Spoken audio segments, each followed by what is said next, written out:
नमस्कार। वैशाख मास के महात्म्य का आज तीसरा अध्याय है। इसमें हम जानेंगे सूत जी के माध्यम से जो नारद जी ने महाराज अम्बरीश से कहा था, वैशाख स्नान से 5 प्रेतों का उद्धार तथा पाप प्रशमन नामक स्तोत्र का वर्णन।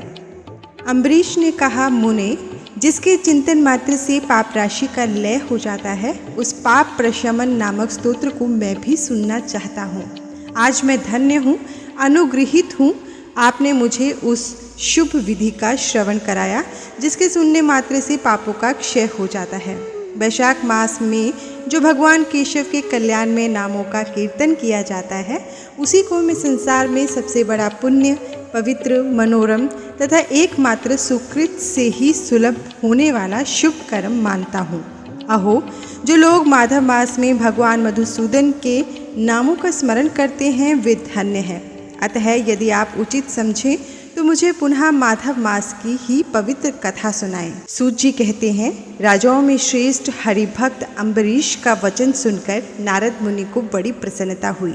यद्यपि वे वैशाख स्नान के लिए जाने को उत्कंठित थे, तथापि सत्संग में आनंद आने के कारण रुक गए और राजा अम्बरीश से बोले। नारद जी ने कहा, महिपाल, मुझे ऐसा जान पड़ता है कि यदि 2 व्यक्तियों में परस्पर भगवत कथा संबंधी सरस वार्तालाप छिड़ जाए तो वह अत्यंत विशुद्ध अंतःकरण को शुद्ध करने वाला होता है। आज तुम्हारे साथ जो माधव मास के महात्म्य की चर्चा चल रही है, यह वैशाख स्नान की अपेक्षा अधिक पुण्य प्रदान करने वाली है, क्योंकि माधव मास के देवता भगवान श्री विष्णु हैं, जिसका जीवन धर्म के लिए और धर्म भगवान की प्रसन्नता के लिए है, तथा जो रातों दिन पुण्योपार्जन में ही लगा रहता है, उसी को इस पृथ्वी पर मैं वैष्णव मानता हूँ। राजन, अब मैं वैशाख स्नान से होने वाले पुण्य फल का संक्षेप से वर्णन करता हूँ। विस्तार के साथ सारा वर्णन तो मेरे पिता ब्रह्मा जी भी नहीं कर सकते। वैशाख में डुबकी लगाने मात्र से समस्त पाप छूट जाते हैं। पूर्व काल की बात है, कोई मुनीश्वर तीर्थ यात्रा के प्रसंग से सर्वत्र घूम रहे थे। उनका नाम था मुनि शर्मा। वे बड़े धर्मात्मा, सत्यवादी, पवित्र तथा शम, दम एवं शांति धर्म से युक्त थे। वे प्रतिदिन पितरों का तर्पण और श्राद्ध करते थे। उन्हें वेदों और स्मृतियों के विधानों का सम्यक ज्ञान था। वे मधुर वाणी बोलते और भगवान का पूजन करते थे। वैष्णवों के संसर्ग में ही उनका समय व्यतीत होता था। वे तीनों कालों के ज्ञाता, मुनि, दयालु, अत्यंत तेजस्वी, तत्वज्ञानी और ब्राह्मण भक्त थे। वैशाख का महीना था। मुनि शर्मा स्नान करने के लिए नर्मदा के किनारे जा रहे थे। उसी समय उन्होंने अपने सामने 5 पुरुषों को देखा जो भारी दुर्गति में फंसे हुए थे।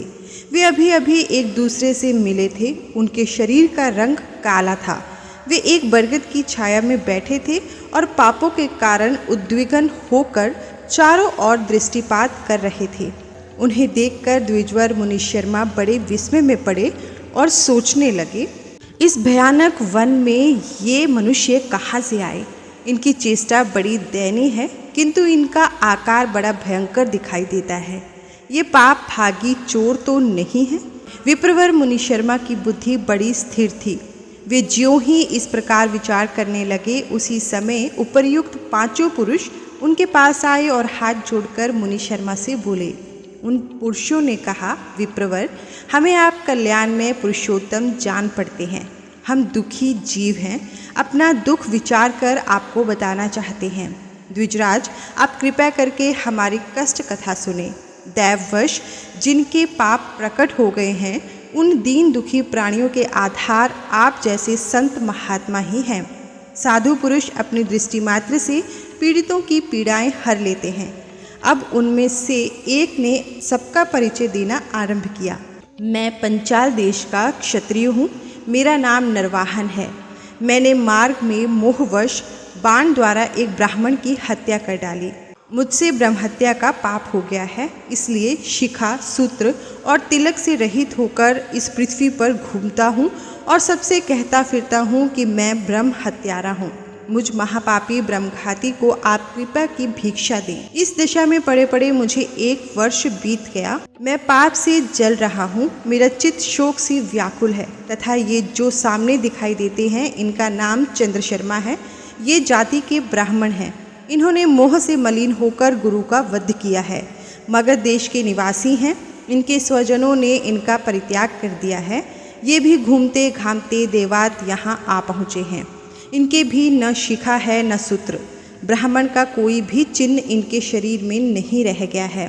इनके सिवा जो ये तीसरे व्यक्ति हैं, इनका नाम देव शर्मा है।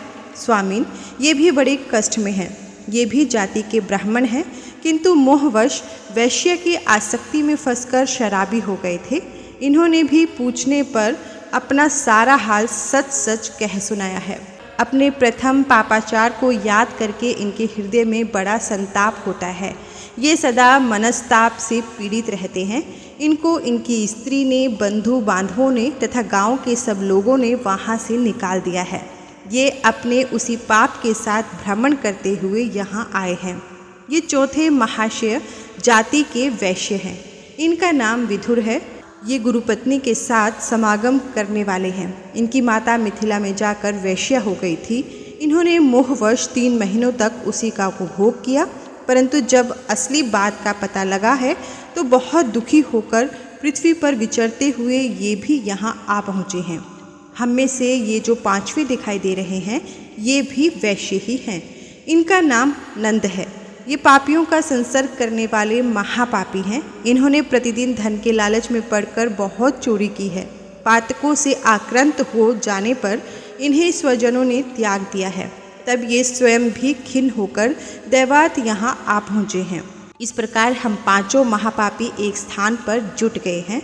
हम सब के सब दुखों से घिरे हुए हैं।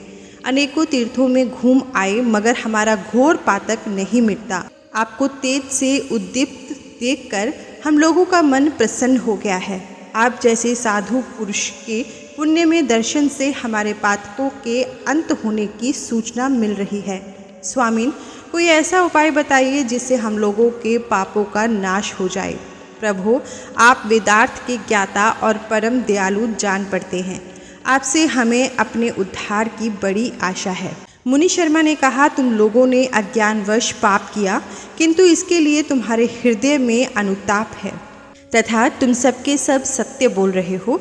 इस कारण तुम्हारे ऊपर अनुग्रह करना मेरा कर्तव्य है। मैं अपनी भुजा ऊपर उठाकर कहता हूँ, मेरी सत्य बातें सुनो।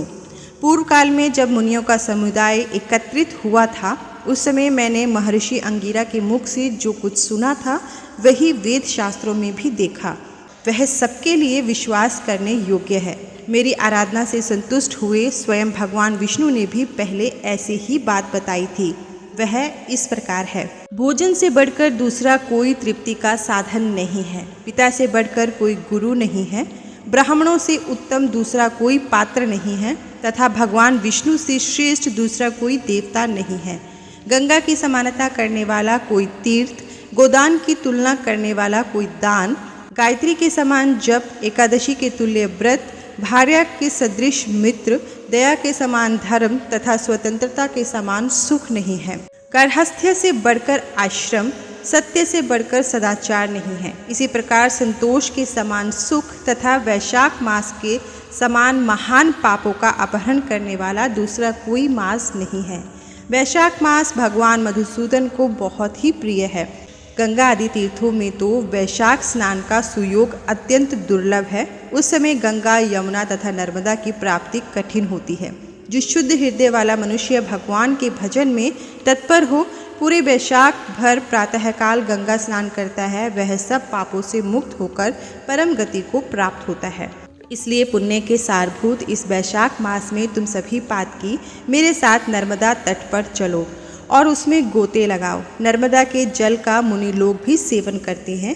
वह समस्त पापों के भय का नाश करने वाला है। मुनि के यूँ कहने पर वे सब पापी उनके साथ अद्भुत पुण्य प्रदान करने वाली नर्मदा की प्रशंसा करते हुए उसके तट पर गए। किनारे पहुंचकर ब्राह्मण श्रेष्ठ मुनि शर्मा का चित्त प्रसन्न हो गया। उन्होंने वेदोक्त विधि के अनुसार नर्मदा के जल में प्रातः स्नान किया। उपर्युक्त 5 पापियों ने भी ब्राह्मणों के कहने से ज्यों ही नर्मदा में डुबकी लगाई, त्यों ही उनके शरीर का रंग बदल गया। वे तत्काल सुवर्ण के समान कांतिमान हो गए। फिर मुनि शर्मा ने सब लोगों के सामने उन्हें पाप प्रशमन नामक स्तोत्र सुनाया। भूपाल, अब तुम पाप प्रशमन नामक स्तोत्र सुनो। इसका भक्तिपूर्वक श्रवण करके भी मनुष्य पाप राशि से मुक्त हो जाता है। इसके चिंतन मात्र से बहुतेरे पापी शुद्ध हो चुके हैं।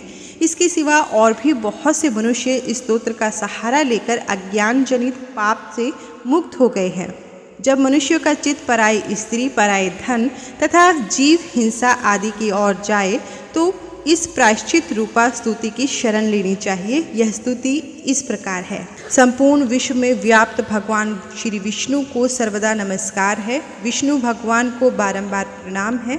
मैं अपने चित्त में विराजमान भगवान विष्णु को नमस्कार करता हूँ। अपने अहंकार में व्याप्त श्री हरि को मस्तक झुकाता हूँ। श्री विष्णु चित्त में विराजमान ईश्वर, मन और इंद्रियों के शासक, अव्यक्त, अनंत, अपराजित, सबके द्वारा स्तवन करने योग्य तथा आदि अंत से रहित हैं। ऐसे श्रीहरि को मैं निरंतर प्रणाम करता हूँ।